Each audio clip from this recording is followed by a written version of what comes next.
Добре дојдовте на оваа значена пресконференција. Моето име е Сашо Маневски, председател на Нов Асном.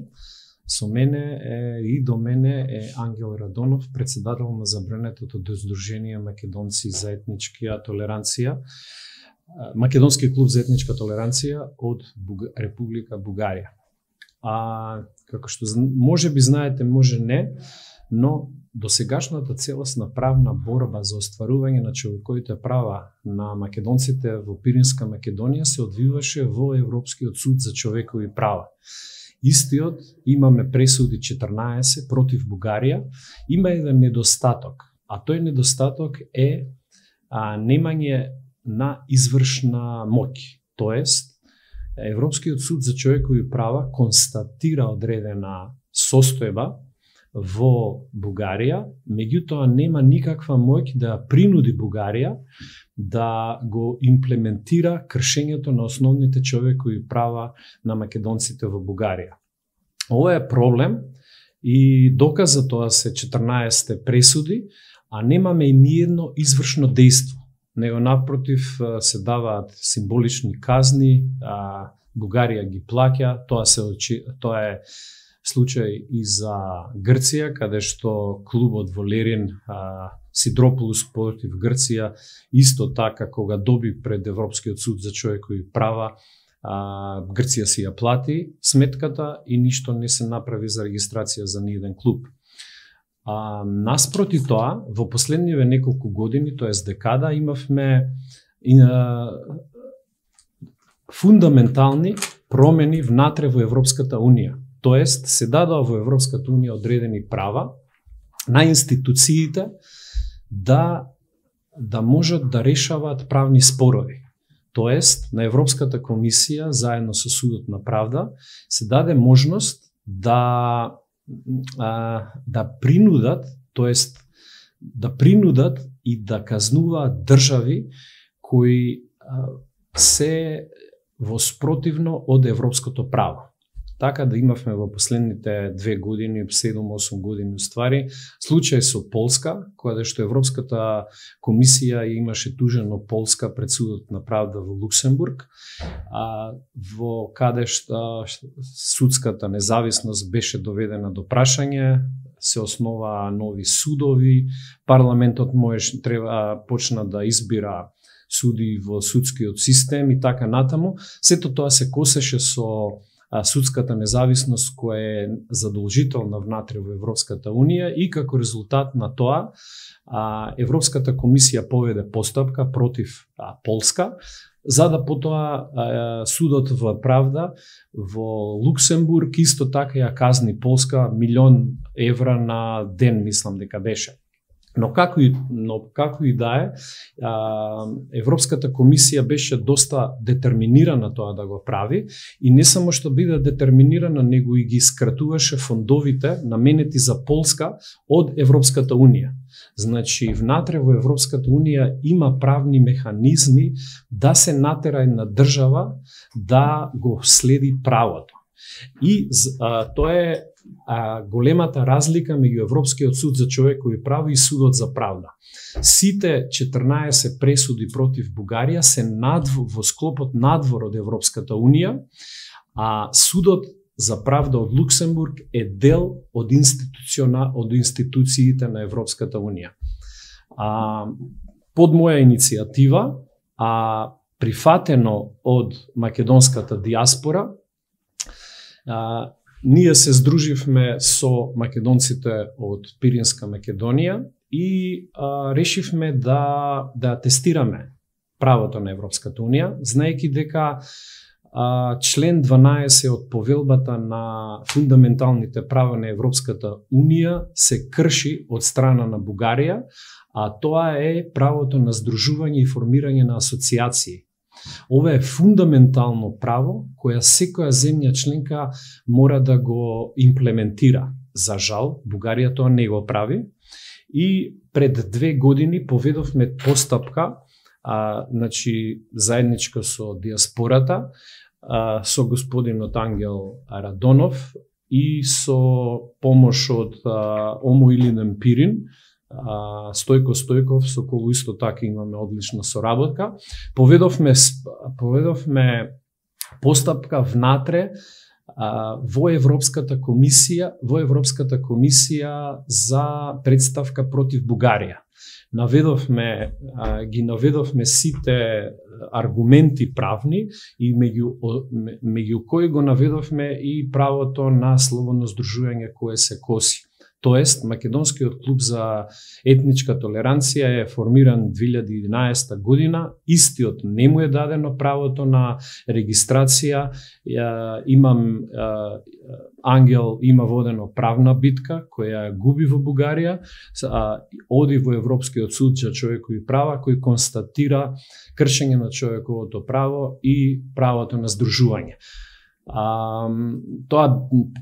Тогаш поднесовме околу 750 страни документација и одлуката што ја добивме требаше да биде донесена во склопот за 12 месеци. Европската комисија зеде 13 месеци и 20 дена да заседава по ова прашање. Но не само со тоа, него во првите 6 месеци игнорираше сите наши позиви, телефонски, имейл, контакти што нашите луѓе кои помагаа во оваа представка од Брисел, кои идеат директно таму, да одговорат. Тоа не принуди нас да земеме адвокатска канцеларија од Париз, Камбакарес, господинот Бузен Бехилил, кој стапи во контакт во Европската комисија и они веднаш одговорија дека ја примија представката. Меѓутоа, околу 6,5 месеци подоцна и надвор од пробиените рокови, донесеа одлука со која одлука они се иззедоа од случајот, тоест се прогласија самите ненадлежни за регистрација на Македонскиот клуб за етничка толеранција. При тоа, нивниот аргумент беше дека они не можат да и наложат на земја членка да го признаат малцинското право на македонскиот народ и зашто тоа не е во нивен домен, они се иземаат. Ова е спротивно од член 12 од повелбата на фундаменталните права на граѓаните на Европската Унија, со кои ние дефинитивно не се служуваме. И треба да напоменам дека ова не беше прва одлука ваква што Европската комисија ја има донесено.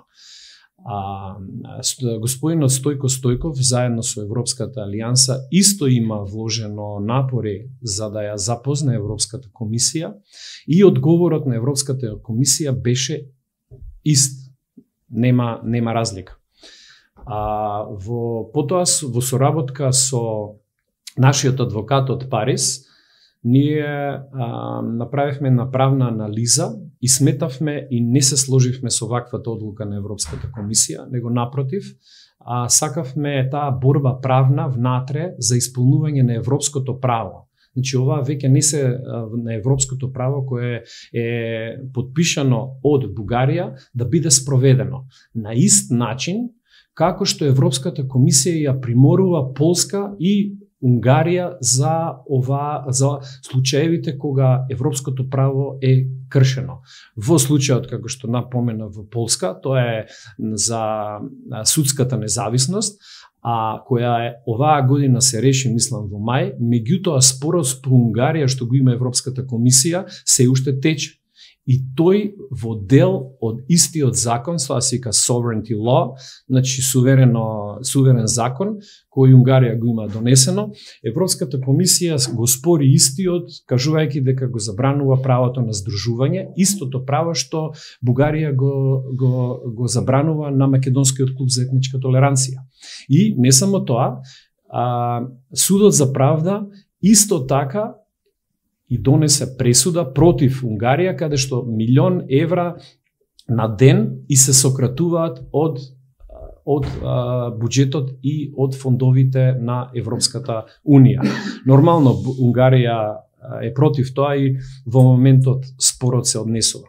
Така да ние мислевме дека имаме многу добра основа, подлога, знаевме дека има правни механизми да се натера Бугарија да го почитува основното човеково право на македонците во Пиринска Македонија. Тоа е фундаментот на нашето барање.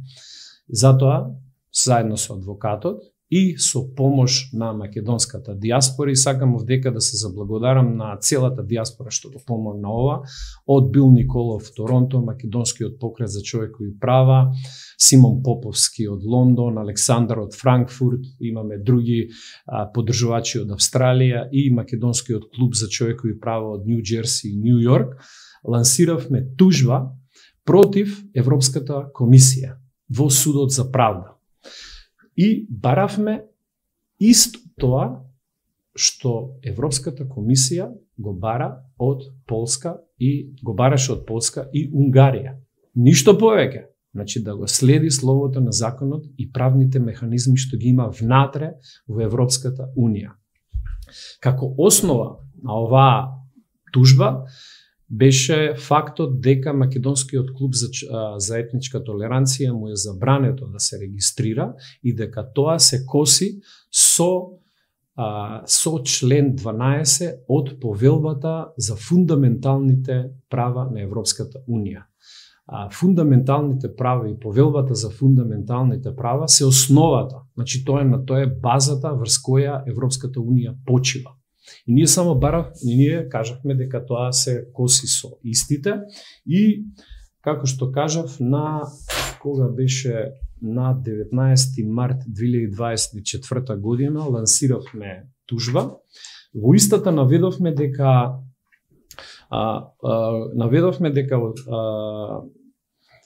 се поведовме по член 256 од договорот за функционирање на Европската Унија, кој кажува дека секој граѓанин на Европската Унија може да лансира тужба против било кое тело и институција внатре во Европската Унија пред судот за правда, ако тоа тело ги крши договорите во Европската Унија.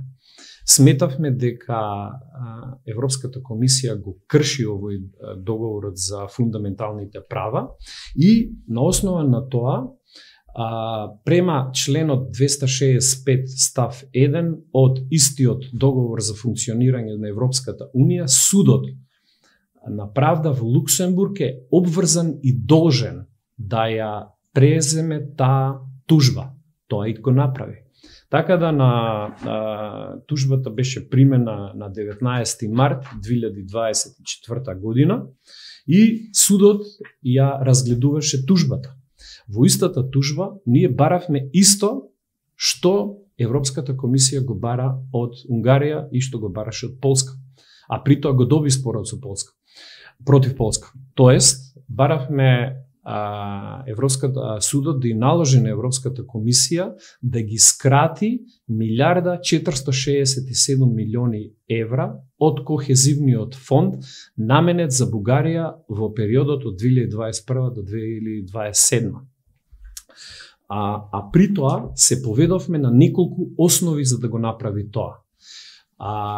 Како прво се поведовме на основата од одлуката на парламентот, на Европскиот парламент, заедно со Советот на министри на Европската Унија од декември 2020 година, каде што истиот кажува дека за една земја да ги користи фондовите на Европската Унија, тоест ЕУ земја, ЕУ членка, да ги користи фондовите, потребно е условеност, conditionality principle се вика тоа на англиски, и таа условеност е од условот истата земја членка да го следи словото на законот. Значи, во овој случај имаме член 12 од повелбата на правата на Европската Унија се крши од Бугарија, тоа е констатирано и заради тоа баравме една од причините за скратување на парите кон Бугарија. Втор принцип кој исто така го подесовме како аргумент, беше членот 317 од договорот за функционирање на Европската Унија, каде што истиот и налага на Европската комисија заедно со земјите членки да прави мониторинг и ревизија на средствата кои ги доделува до земјите членки. Ова значи дека земјите членки и се налага така наречено sound financial management. Sound financial management значи прудентно користење и здраво користење на парите од Европската комисија. Ова подразбира земјата членка мора да се обврзе да ги троши парите во склопот на законите на Европската Унија. А ако го крши истото, треба да се скратат финансиските средства. Затоа го дадовме цитат од професорот на Универзитетот на Лил, Америк Пото, каде што го кажува дека почитувањето на законот и следењето на словото на законот е прудентно користење на истите пари. Тоа е едно исто. Судот ја зема нашата тужба, формира панел од 3 судии, едниот беше од Швајцарија, од Данска и од Балтичките земји. Заседаваше и донесе одлука. И оваа одлука судот ја на 25 јули ја донесе и имаме ја образложи на околу 5 страници. Ја нема да идам во деталите на истата, меѓутоа само ќе наведам 2 најглавни делови. Кога се работи за цитирање на професорот што го кажав и членот 317 од договорот за функционирање на Европска Унија, судот не ја прифати тој аргумент, меѓутоа очигледно го прифатил другиот што со одлуката на парламентот и Советот на Европска Унија.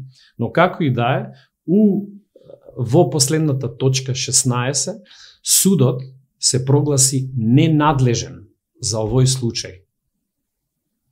И во овој случај судот ја зазема истата линија што ја има Европската комисија.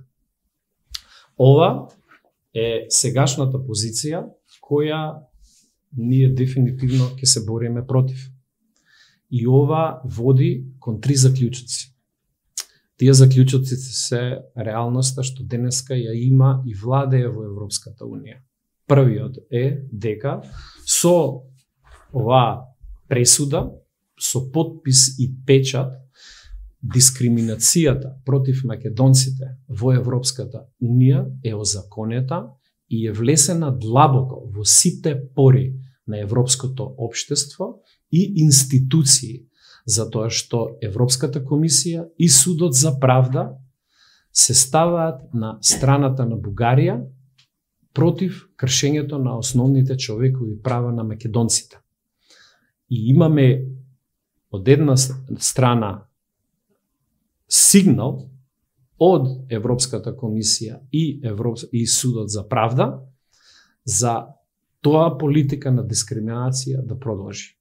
Тоест, со иземање од овој случај на Европската комисија и на Судот за правда, истите две институции и даваат сигнал на Бугарија да продолжи со дискриминацијата, а они се тука да ја истата да ја помогнат. Тоа е првото. Второто заклучок е дека Европската комисија заедно со Европската Унија блика со на хипокризија, лажни вредности, двојни стандарди и така натаму. Ова е реалноста. И сами знаете дека ние сме оценувани од Европската комисија и владење на правото и исполнување на истиот е еден од врвните критериуми што истата ги сервира на нашата јавност.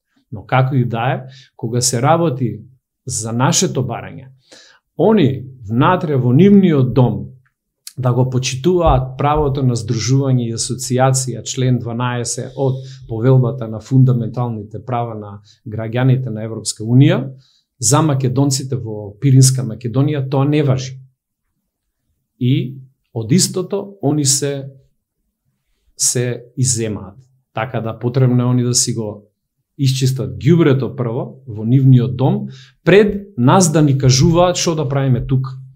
Значи, тие двојни аршини, хипокризија и двојни стандарди само го намалуваат кредибилитетот на самата Европска Унија, Европска комисија и Судот за правда. И трето, што е едно нешто што е очигледно, кое е прашање до нашите политички елити. А тоа е претежно СДСМ и ВМРО ДПМН, кои безалтернативно не водат кон еден европски пат. Како тоа они мислат да не доведат до Европската Унија, кога таму владее системска дискриминација против македонците, а бугарскиот и преспанскиот договор се алатките на Европа, таа дискриминација да се врши против нас овдека. Тоа е нешто што они треба да го одговорат и нешто што ја мислам дека апсолутно треба да биде на врвот на агендата. Но како и да е, идната недела фон дер Лајен доаѓа во Македонија и добро прашање би било до незе како она мисли да не прифати во Европската Унија, каде што владее системска дискриминација против македонците во Пиринска Македонија и овдека со бугарскиот и преспанскиот договор. Тоа беше се од аспект на објаснување на целиот правен процес. Јас сакам да се заблагодарам до Ангел Радонов, кој е председател на Забранетото здружение и кој се соочува со таа дискриминација веќе преку 13-14 години. И Руси Златинов, член на организацијата, и сакам само да најавам кои се следните чекори. Ова пресуда во ниеден случај нема да не обесхрабри, нема да не стави на колена или па ние да кукаме, него напротив, оваа пресуда само е сигнал за нас дека борбата за остварување на човековите права македонците во Пиринска Македонија и Егејска Македонија продолжува и узбиени редови заедно со македонската емиграција ние ќе ја водиме и активно ќе им помагаме на нив. Следат серија во договор со нашиот адвокат, одлучивме како понатаму и следните чекори ќе бидат да следи серија на тужби внатре во во Бугарија и бугарските судови, кои знаеме како ќе завршат, меѓутоа однапред имаме испланирано борбата и однапред ги предвидовме следните чекори што ги правиме. Од вас само можам да кажам, да ве замолам да не следите кога ќе ви информираме, затоа што ова е наша целосна македонска борба без разлика дали се работи во Пиринска Македонија, Егејска Македонија или овдека, сите сме засегнати од сето тоа. За сега исто така мојот дел заврши, би сакал да му се заблагодарам уште еднаш на Ангел и би сакал да му дадам збор во врска со оваа представка, оваа тужба.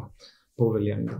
Благодаря за думата, благодаря и на теб, че се запознаваме и ни помогнахте да направим други стъпки, освен до Европейския съд по правата на човека, да продължим по-нататък на следващото стъпало, за да видят и света, и България, че тук няма демокрация.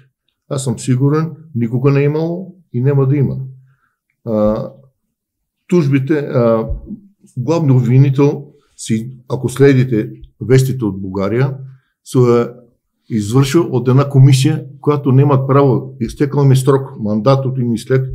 Те трябва. Кандидат за главен обвинител е един Старио, заместник що беше, той е обвинител. Тъмни субекти с парамони, не знам как на румънски, на македонски, такива красо черния, Пепи Еврото, Шишо, Дрио и имаш Сърното, един се викаше, те назначават обвинители и съдии от България, не някой друг. И сигурен съм, няма да постигнем в България нищо и затова ще продължим към Европа и европейските институции. Надявам се, там дето ще успееме и по този начин и на България ще помогнем по-бързо да стане европска земя. Сега тук не лъжат с евроатлантици. Това ми все едно време комунистите казваха, ще стане комунизъм, всеки ще работи колко иска, а ще яде колко сака. Малко такова отнесено нещо, не го приемам за нещо, някаква ценност, защото толкова време не съм го разбирал и едва ли и моите деца ще го разберат какво е това толкова ценно.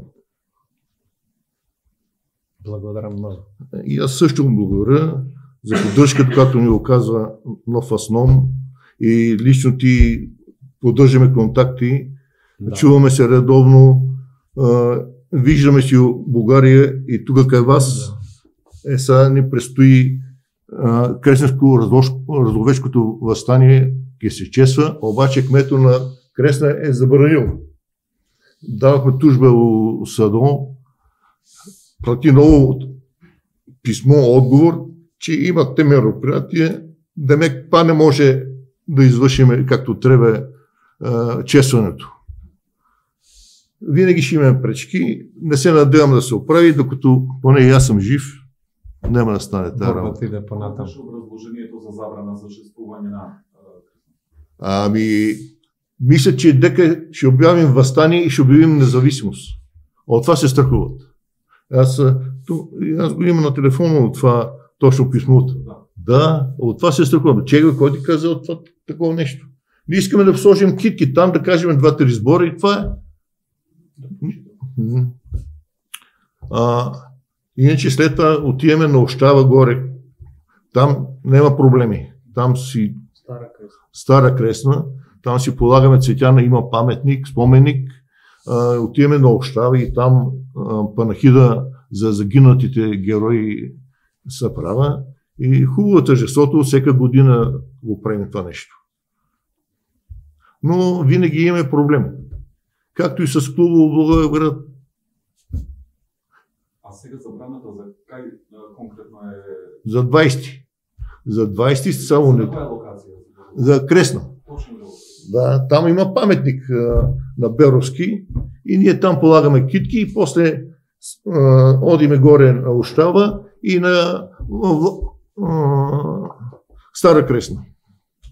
Точно там, къде са били събитията, там, къде боя бил с турците.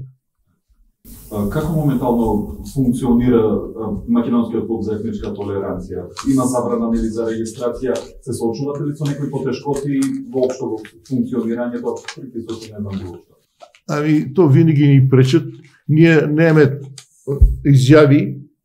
Обикновено се сдружуваме с партиите, с другите сдружения и съвместно, повече люди да сме, ги честваме мероприятията. Заедно. Както виждате и Омо Илигден и Омо Илигден Пирин, няма проблеми, вместо се заедно честваме празниците.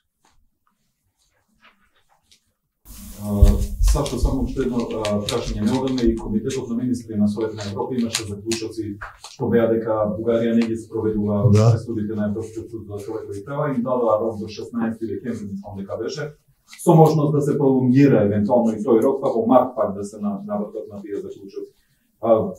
И Стојко Стојков мислам дека беше како позитивен човек во оценија тоа што се стеснува нели обрашот за да ги спроведе. Очекувате ли нешто да се промени еди по 16 декември да даде одговор, како што е наведено во заклучоците, до 16 декември Бугарија да даде одговор, што ќе преземе во врска со спроведувањето на пресудите на Европскиот суд за човекови права? Ќе се смени ли нешто во меѓутоа? Па, како што Стојко наведе, тоа е позитивно, затоа што се држи агендата високо горе и се циркулира таа информација на повисоко ниво. Тоа е едно нешто добро, значи не е закопано негдека меѓу администраторите да се зборат у канцеларии, Меѓутоа, како што кажа, Советот на Европа нема извршено дејство. Она може да даде советодавно и тоа да циркулира високо и тоа го држи високо на агенда. Но за жал таа не е организација која би можела да ја принуди Бугарија да го почитува правото, основното човеково право.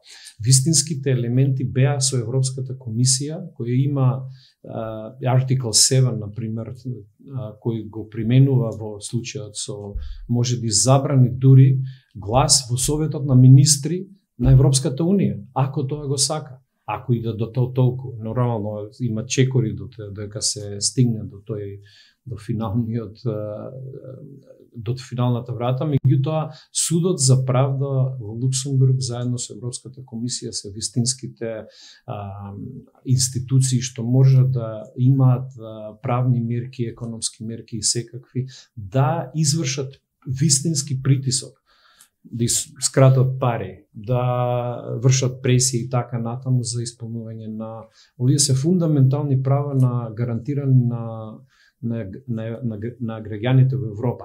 И сега една дигресија.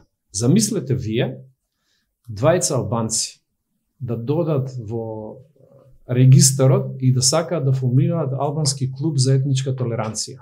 Нашиот центар овдека во Македонија и нашиот регистар вика не може. Зашто? Зашто има албанци тука пишува. Они тужат на суд, судот ги одбива. Идат до апелационен, ги одбива, врховен исто така. Одат добиваат тужба против Македонија во Европскиот суд за човекови права. Ако тоа се случи во Македонија, што се нема ние да проживееме? Од притисоци од Европска Унија, нивните амбасади, Европска комисија и било какви други притисоци за исполнување на правата на миноритетните заедници. Овдека во Европската Унија, внатре во Европска членка, имаме драстично кршење на правата и законите, а Судот за правда и Европската комисија се изземаат од истиот. И со тоа се дел од дискриминацијата што се одвива против нив. Това много положително беше решение, понеже се каза и за македонците. То повече пише за евреите, за циганите, за турците, за нас македонците много малко пише. Но важно, че излезнало в пресата и всеки може да го прочете. Се извинувам, може нещо? Да, абсолютно, Руси повели. Бяхме у Корча. Знаеме, македонци имало и у Албанија. Да. Значи не е само Бугарија, Грција, Дефинитивно. Македонија и Албанија. Мора да поддржиме Васил. Сега на последното гледаме 6000 бугари, 2000 македонеци. Како биде? Се знае. Надеж да искочим од Европската Унија само. Да одим на повисоко ниво, да отворим уште едно место, но фасно да се бори. Тоа е ООН-ето. Македонија се примена за членка за заштита на човековите прави во ООН. Да. Пред 2 недели. Мој предлог е да отвориме една страна и таму. Апсолутно. Борбата да продолжим не само во Европа. Европа Еден од поддржувачите е и Македонскиот клуб за човекови права од Нью Џерси и Нью Йорк. И дефинитивно ќе зборам со нив. Па ќе видам што ќе борбата е таму, ќе биде појака. Апсолутно, да. Надеж таму. Да. И јас сум диаспора, и јас сум нофасно. Да. Подршка од македонците од Чикаго на сите страни. Благодарам, Руси. Фала што дојде овде.